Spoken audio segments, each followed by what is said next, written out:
Lisa, Yes, baby girl. when I grow up, I want to be a menace to society. Then so shall you be. Hey, this is Lisa Landry. Welcome back to A Menace to Society. I'm thrilled to speak with today's guest. He's an artist, former Marine, and embassy guard who creates ceramic cups in Berkeley, California. Please welcome Ehren Tool. Hello. Hello. Thank you so much for joining me today. I saw your segment on the creative brain and I was blown away by your philosophy. What encapsulates your art to me personally is your statement that peace is the only adequate war memorial. Yeah, I think that's true. I mean, I'm actually a little uncomfortable even calling myself an artist. I just make cups. But I think war is kind of a big issue to talk about. But I think cups is the appropriate scale. You know, like it's a hand to hand, hand to lip kind of thing. And I just make cups. But you've made over 20,000 cups. Yeah. And you give them away. Yeah, usually at shows or people I meet or I'm not sure how much veterans really want a cup. Like they can just close their eyes and see. It's not like they need a reminder of what they've been through. But I think a lot of times for wives and widows and mothers and brothers and stuff, it means more to them. Did you ever think you'd be an artist, Ehren, when you were a kid? I still don't think I'm an artist. But you're very humble. You have an MFA. Yeah. And you were selected. I saw your bio. You were the 2010 United States Berman Block Fellow. Right on. Yeah, for craft. Just cups. That was it got me out of credit card debt is what that did for me and made a huge thing so that I could, it made a big difference in my life so I could keep working. It's hard for me to, there's so many people doing great things, nurses and doctors and teachers and, I just make cups, so whatever. But you make pieces that capture war and the grief. Well, I mean, that's hard to disagree, but, if it was possible to communicate, the horrors of war, Picasso or some Greek would have done it, 1,000 years ago. It's not a possibility. And that's kind of the thing that attracted me to cups is there is no expectation that a cup is going to explain what war is like. So I want to talk about it, but I don't have any answers. I don't have any, my wife calls it war awareness art, right? Like I don't care if you're for or against a particular war, but that you're ignorant of it, ignorant of the consequences of it. That's more frustrating. And I think for the people who live through it as refugees or veterans, they'll never forget it and they know it, but it's hard to talk about, right? To be demonized or idolized for something you did or didn't do in a context you can never explain. I think a lot of times it's just easier just not to, or it feels easier anyway, not to talk about it. So the cups hopefully are a place where people can, I have a story about all the cups, but that seems less important than, you take the cup into your life and then somebody that you already know, love, and trust, that over that cup, a conversation starts that maybe wouldn't have come up otherwise. And that's if there is any power, it's the people that ping or, that kind of respond to the cups that the power comes from. It's not clay or my skills. Well, a lot of us compartmentalize things we don't want to remember because they are hurtful. For sure. Yeah.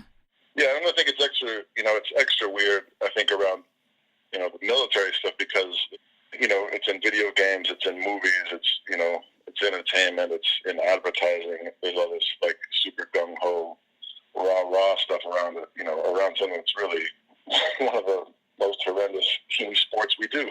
So it makes it harder, I think, to talk about it, because there's so much, I think most people that talk about, deep stuff are lying a lot of times, politicians are real easy to talk about war. And it's not an easy thing to talk about, especially with strangers. Yeah, well, it's not a soundbite.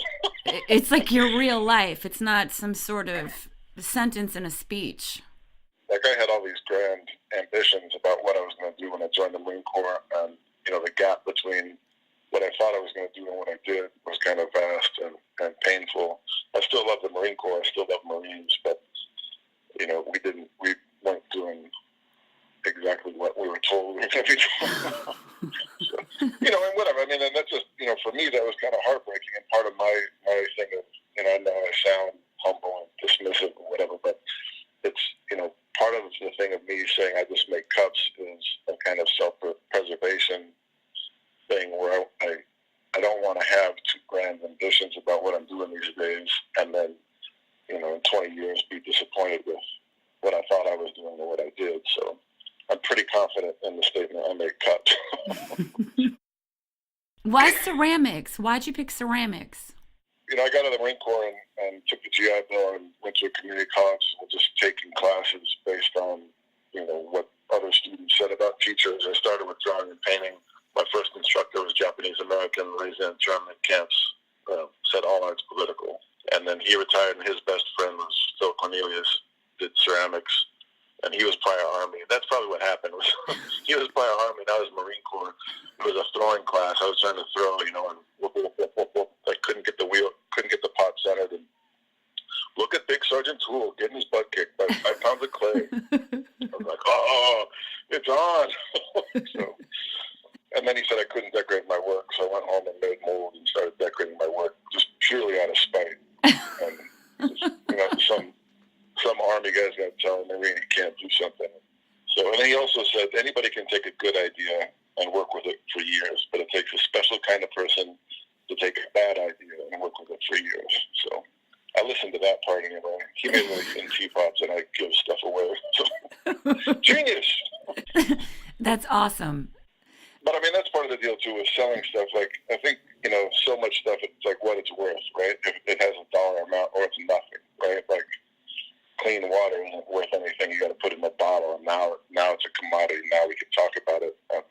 Same with the cups. It's like somebody, oh, you want a cup for your son who died in Iraq. Okay, let's talk about the price. Yeah, right. I don't have the heart to do that. So, do you ever make a specific piece with a person in mind, and as you're making it, it turns into something different?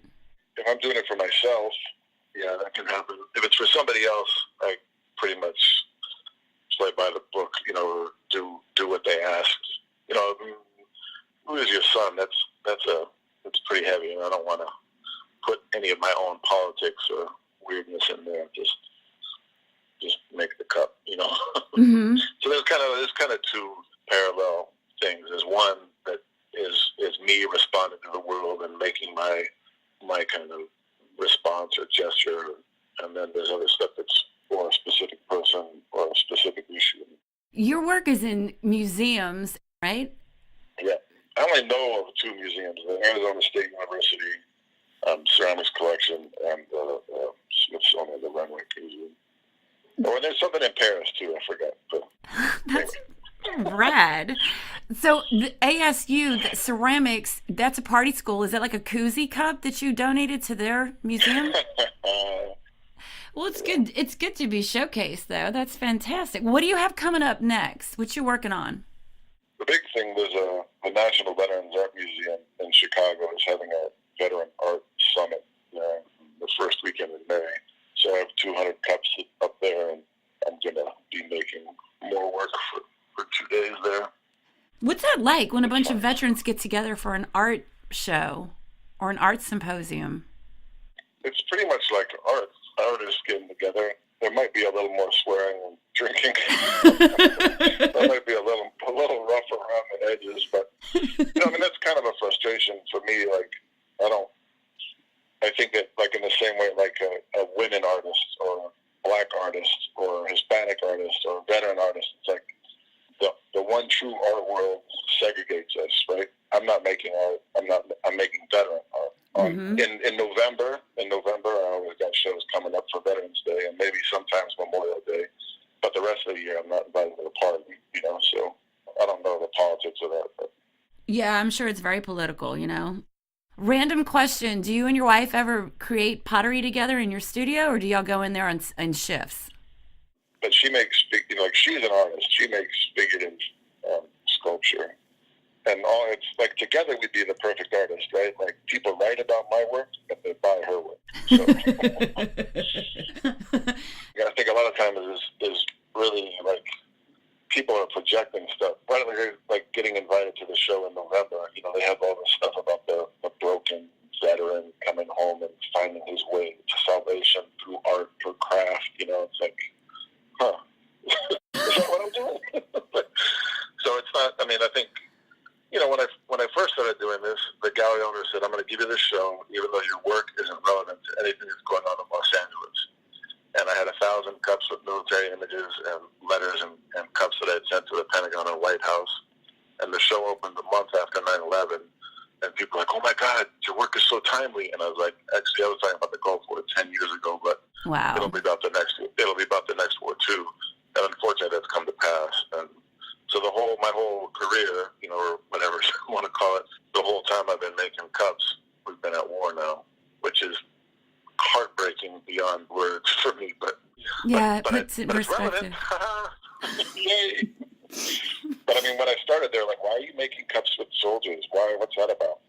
But I mean, it's gone on long enough that I don't think most people it registers anymore. I mean, most of these kids here at the university, they weren't even born. They've always been at war. There's always been the war on terror for their whole conscious life. So it's a whole different world than it was. Yeah, it's sick. It's really sad. Sad. I have one last question for you, because I know that you're a dad, and you're a very worldly man. You've been literally all over the planet, and you've guarded us, you've protected us. You are this artist now. You've got this new chapter in your life. With everything that you know, what is the one bit of wisdom that you really want your son to take to heart? That's an easy question. Sorry, that was sarcasm. No, one thing. I mean, I don't know. I hope that my son has a desire to serve, right? I hope that he wants to help people, but I don't know that he has to do it with a gun. I think my grandfather was in the Marine Corps in the Pacific in World War II, and my father was in the Army in Vietnam, and neither one of them really talked to me about their experience in war until I came back from mine, and I was kind of frustrated, like, guys, because I didn't know what I was signing up, and I didn't realize how hard it was when I did sign up, how hard it was for them, because they knew what I was signing up for and what I possibly might face, and it was radically, I mean, it wasn't anything like what they went through, but again, it goes back to that thing of being demonized or idolized for something you did or didn't do in a context you could never explain. It seems easier not to talk about it, and so I think that I've been more upfront and with my son, and and having vets over to the house and eating dinner and drinking, and he's seen a lot of stuff, heard a lot of stories. Serve, but it doesn't have to be the gunslinging thing. I don't know that throwing bullets down range is really, I don't know. But I mean, I guess that's the deal. Is like, just do what you think is right? Like, you follow orders, or you do what society says, or you do what your buddy says.